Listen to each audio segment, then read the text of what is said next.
గణపతి ఏనుగు ముఖంతో ఉన్న పరమ ప్రసన్నంగా ఉంటాడు. అందుకని ప్రసన్నవదనం ధ్యాయేత్.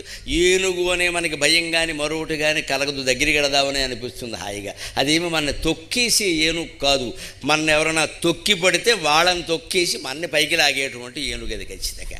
నా భక్తుడు సంగతి నేను చూసుకుంటాను రాని ప్రతిజ్ఞ చేసేటువంటి ఏనుగు ప్రసన్నవదనం. అంతేకాదు పూజ చేసినా ఏం చేసినా దయచేసి ఒక్కటి గుర్తుపెట్టుకోండి, మనం ప్రసన్నవదనంతో ఉండాలి. ఆ పూజ ప్రసన్నంగా చెయ్యాలి. మనం కోపంతో తాపంతో కక్షతో ఎవడి మీదో ఏదో చేసేద్దాం వాడికి ఏదో చేసేలా చెయ్యాలని పూజలు చేయకూడదు. రెండోది, అవి ఏమీ లేకపోయినా కొందరు ఎలా ఉంటారంటే ఆందోళన చెందిన మనసుతో పూజ చేస్తారు. మనస్సులో ఏవో పెట్టుకున్న ఆలోచనలు అటువంటి ఉంటే దానికోసమే పొద్దున స్నానం చేయండి, మంచి బట్టలు కట్టుకోండి, అప్పుడు చేయండి, కాస్త తొలగిపోతాయి అటువంటివన్నీ కూడా. మనస్సులోంచి అవి తొలగించుకోవాలి. ఎప్పుడు మన మొహం బాగుంటే పూజ చేసే విధానం కూడా బాగుంటుంది.